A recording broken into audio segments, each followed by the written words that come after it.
What's going on, everybody? It's Kanye. In today's video, we're going to be doing the third episode of the best Pro-Am builds, and this is going to be for the small forward position. Now, I've already done 2 episodes of this. If you haven't seen those yet, go ahead and watch them. It's the best point guards and best shooting guards. I am going to create a playlist for this, and I'm going to have it linked at the end of the video, so please go check it out there. And I would highly recommend checking those videos out because I'm going to reference some of the builds that I make in those 2 videos here to show you like the best combinations. One thing I will say is I recommend a 5-out. If you're going to have less than a 5-out, only have 1 player on your team that can't shoot. If you have more than that, lane's going to be clogged. It's going to be really hard to score. Another thing, some of these builds, I'm going to say they're small forwards based on their body type, but you can get better badge counts on them possibly at the shooting guard position or the power forward position based on the pie chart. So look into that when you're making these builds. The build I'm going to be showing you first is actually my first ever build video I did on the channel, which was, it did really well. And it's going to be this, more green than red pie chart. The reason I made it at the 2 guard originally is because it got the better badge count, but it's 6'7" and it's built like a small forward. So that's why it's a small forward in today's video. So first things first, we want to do either pure speed or speed and agility. Really, these are interchangeable. You're not much of a dunker, but in terms of grabbing rebounds and helping in the paint defensively, the vertical is good there. And this build will primarily be on the bottom part of the zone. If you're in a 3-2, it can play the bottom part with the big on your team. If you're in a 2-3, it's going to play one of the corners, but it can also rotate to come help play the top. It's a universal defensive build, which is really nice. So when we go ahead and put our attributes on, we're going to max our close shot, max our driving layup, max our driving dunk. We're going to max our mid-range, max our 3, max our free throw. Going to max our pass accuracy, max our ball handle. We're going to max our perimeter defense, max our lateral quickness, max our steal, max our defensive rebound. We're going to max our block, and we're going to take the last 38, throw them on post control, and then throw these last 2 wherever you want. It really doesn't matter. You're going to see we have 1, 20, 10, and 18. Now, one recommendation I would make, get a second finishing badge on this build. If you have not hit 39 any of the seasons, you don't have the +1, adjust this to where you get a second finishing badge, because silver limitless takeoff will be your best friend on any build when you're driving to the rim. The animations completely change. If you don't have silver limitless takeoff, you're going to go up really slow. It's going to take you a really long time to finish, and you're going to get the crap blocked out of you. But if you do silver limitless takeoff, you're going to get faster animations, safer dunks. So make sure you have 2 finishing badges. That being said, I'm assuming you all have a +1 badge, at least 1, so we're going to put that on finishing. But for the rest of these, we've got 20 shooting, 10 playmaking, 18 defensive rebounding. So we've got a really good shooting build. We've got enough playmaking to get by, and we can, play a lot of solid defense. Now, for the body type, we're going to minimize the weight. Go ahead and go build so you can be a little bit bigger in the paint. We are going to go 6'7". We're going to minimize that weight. We're going to maximize out our wingspan. So you're going to see here, right? One thing I will tell you, if you don't want to run the block on 76, knock down the block, throw it on interior defense. Just in case you do run a 3-2, you can definitely do that. And it'll just kind of, make your build a little bit better in the paint as well. So that is a little difference we can make. But when we look at this build, max wingspan, minimum weight at 6'7", we're going to see at 99 overall, we're going to have a 90 close shot. We're going to have a 73 driving layup, 76 driving dunks. So you are going to get some pretty good dunking animations, especially the quick drop off one, which every build should have. For shooting, we're going to have an 85 mid-range, 84 3 ball, which is really, really good. And it's, that's by all means more than enough to hit shots on this game. We're going to have the 79 pass act. At 99 overall, we're going to have a 71 ball handle. Breaking that 70 ball handle threshold, if you've watched my animation video, you can get a lot of good animations at 70 ball handles. So this is really good for us. For defense and rebounding, you're going to have an 85 perimeter defense, 86 lateral quickness, and 87 steal, 80 block, 85 defensive rebound at 6'7". So you're going to be very mobile. You're going to be able to guard the 1 through 5. You're going to be able to block shots, rebound, and guard any guard. You can switch off on pick and rolls. You can rotate up to the top of the zone. You can rotate to the middle of the zone. You can guard anywhere on the court. Technically, you could run this at your center. If you don't want to bring in a center build, again, I said, if you're going into Pro-Am with 5 people, it doesn't matter what positions you're at because y'all can set it up however you want. In Rec, when you're with randoms, you can't really do that. But on Pro-Am, you could bring this thing in and run the 5 if you want. Now, you're going to be a little undersized, but you could bring in a small forward and run the 5 because the rest of you guys could be on guards. That being said, when we look at the physicals, you get +8, +4 for 99, +4 for gym rat. So we've got an 89 speed on this 6'7" build.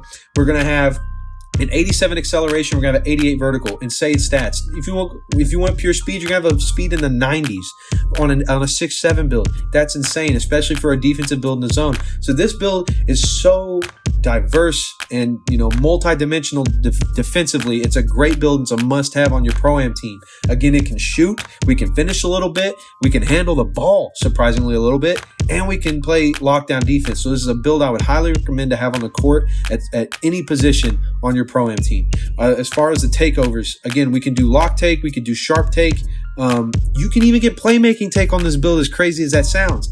I wouldn't recommend it just because you don't have the ball handle to really be setting your guys up. But, you know, I guess you could. There's some circumstances you can run it. I wouldn't recommend it. Shot creator take, not for Pro-Am. Spot up shooter take, you've already got a mid-80s 3 ball. I would throw on lock take. You know, you've already got great lockdown animations, but this is going to add it because if an opposing Pro-Am team sees you on lock take, they're not going to throw the ball to your corner. They're just not. So this is definitely something that's going to help be more effective on defense. You can rotate to the top when you're on takeover and clamp up the play shot that's trying to do ISO the whole game. So, you know, I would recommend lock take. And you're going to see here that we've made a perimeter lockdown. So we've got a quality, you know, 3-and-D wing player that can lock down the court, can shoot like crazy, and can even play, make, and dunk a little bit. He's a great all-around build. One of my favorite pie charts in the game. Now, that being said, we're going to go back in here, and I'm going to give you all a couple more options. Again, in the other 2 videos, I've given you 3 options, so I'm going to give you 3 options here. If you remember in the first video, I gave you a play shot, I gave you a 2-way playmaker, and then I gave you, I believe, like a 3-and-D point guard build, right? So, the next one I'm going to show you is if you're running that 3-and-D point guard and you really need a good ball handler on the court, we're going to go with this more yellow than green pie chart. This is one of my favorite builds. I actually have this build in the game. I'll go through pure speed because you aren't going to be much of a dunker. So the first build I just showed you, that perimeter lock, I use that on Pro-Am with my team. This build I'm about to show you on here as well, I've also used on Pro-Am with my team, so I can attest that both of these builds are very good in Pro-Am. So first thing we're going to do, we're going to max our close shot, driving layup, driving dunk. We're going to max our mid-range, max our 3-point, max our free throw, and I believe we're going to up the post fade, but I'll get back to that. We're going to max your pass accuracy, max your ball handle. We're going to leave the post control untouched. We're going to max your perimeter defense, lateral quickness, steal, defensive rebound, and block. And we're going to get it to where it's at 6 defensive badges. So you're going to take your block up to 51. With the last 46, we're going to take our post control up to 69 and throw the last 23 on post fade to get 17 shooting. Now, again, you want 2 finishing. So if you don't have that extra badge, find a way to get the two finishing badges. You can knock off your post control and post fade and get your 2 finishing badges. But again, I would recommend doing it this way and just throwing one of your extra ones there. Just because, you know, you need silver limitless takeoff. But that being said, this is going to be your best badge layout for the build. We got 1 finishing, 17 shooting, 30 playmaking, 6 defensive rebounding badges. This build's going to be 6'6". We are going to be able to play the corner of the zone again. Now this build can play the top. Obviously our defensive ratings aren't near as good, but it does have the capability to rotate up to the top and be effective. You can see here we could go max wingspan, or we can just go to 86.1. Really the only benefit you get from going up 1 here, you're going to lose more on your shooting, lose more on your ball handle, and you just gain a little bit on defense. So I would go just 1 under max at 86.1 inches. So at 99 overall, this build's going to have an 87 close shot, 80 driving layup, 70 driving dunk. We're going to have the 84 mid-range, the 83 3 ball. We're going to have a 93 pass ac, 86 ball handle, 79 perimeter defense, 79 lateral quickness, 80 steal, and a 76 defensive rebound. So again, another good corner of the zone. You could actually bring both of these 2 builds I've shown you so far to play opposite corners of the zone. One's more offensive, one's more defensive. The reason I would bring this build is if your point guard is a 3-and-D point, or it's not an overwhelmingly good playmaking build, like if you brought a scoring build. So if you brought the 3-and-D point, or even if you brought the 2-way playmaker and they're locking down the lane, you need someone that can shoot to run the ISO game and run the top for the offense for a little bit, I would switch to this. So this is going to be a good pairing with that 3-and-D point or the 2-way playmaker, because in my experience is when you bring a dunking point guard, if they clamp down the lane and they lay off of you, they're just going to force you to shoot and they're going to face guard everybody else. So you can pull this build up, have him start running the 1, put the 2-way playmaker in the corner where he can hit the 3, and you can change the offense up.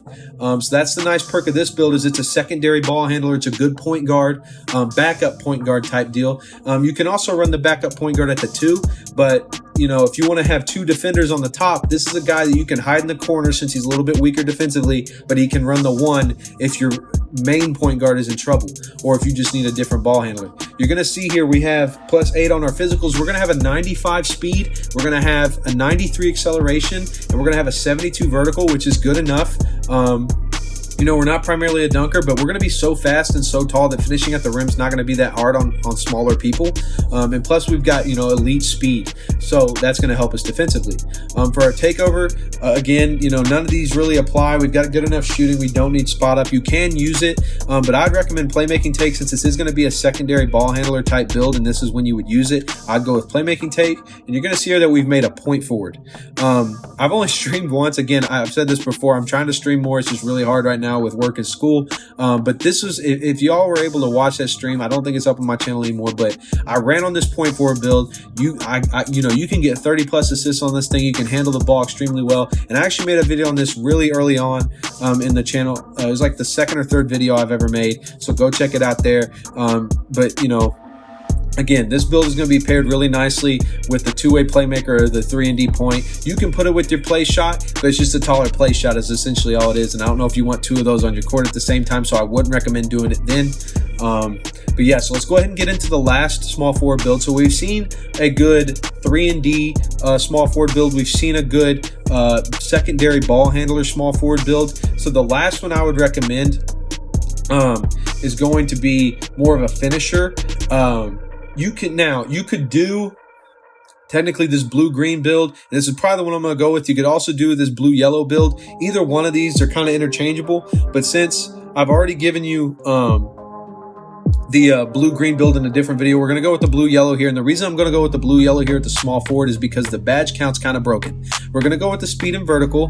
When we go with finishing, we're going to max our close shot, driving layup, driving dunk, standing dunk. We're going to max our mid-range, our 3-ball, and our free throw. We're going to max our pass act, ball handle.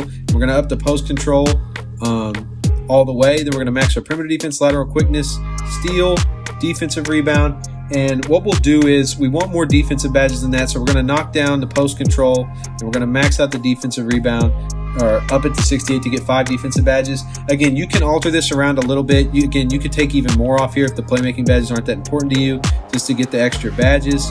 We'll knock it up to 6 just because I think that's a good baseline for any build. So you're going to see here we've got 18, 8, 24, and 6. Again, this is going to be another kind of secondary ball handler build for you. I highly recommend having another guy that can handle the ball on the court on your Pro-Am team, just in case something goes wrong with your play shot. It could be an internet thing. It could be that they're, doubling him up, not letting him score because they think he's the only guy on the court that can handle the ball. There's a lot of things that can go wrong, and it's always good to have a backup plan. Now, the nice part about this build, this is going to be similar to our two-way playmaker in that, it can finish at the rim, it can run the one. I would never put this build in the two-way playmaker on the court at the same time. The nice part is this build can shoot from the corner. We are going to go with the height. We're going to go down to 6'6" or 6'5". It's really up to you. I'd probably go 6'6". We're going to minimize our weight, and we're going to maximize our wingspan. Actually, let's take our wingspan to 1 above. We're not going to max it. We'll take it to 1 above the standard. The reason I say is because when you max it, we take a big hit to our shooting stats, and we don't want to do that. So we're going to leave it 1 above max, or 1 above the base height, 83.4 inches. So when we look at our attributes here, 99 overall, we've got the 94 close shot, 95 driving layup, 88 driving dunk. We've got the 83 standing dunk. We're going to have a 77 mid-range, 69 3. We're going to have above an 85 ball handle. It's going to be an 87. We're going to have an 88 pass act. You're going to have a 79 perimeter defense, 77 lateral quickness, 80 steal, which is good enough. And you're going to have a 72 rebound. So this build is, again, another build's going to play the corner of the zone. This is in your weak spot. I wouldn't recommend having like this and a point forward on your court at the same time because it's too weak a defense in the corners. Again, in the power forward video, I'm going to show you stuff, and it's going to be kind of similar to this, but it's going to be laid out a little bit differently. The Perim Lock build I'd recommend having on the court, but these two can kind of be interchangeable as well. If you go with the Perim Lock style power forward, you can run one of these two at the other spot. But again, secondary ball handler build, the only difference is this one's not set up to shoot, it's set up to finish.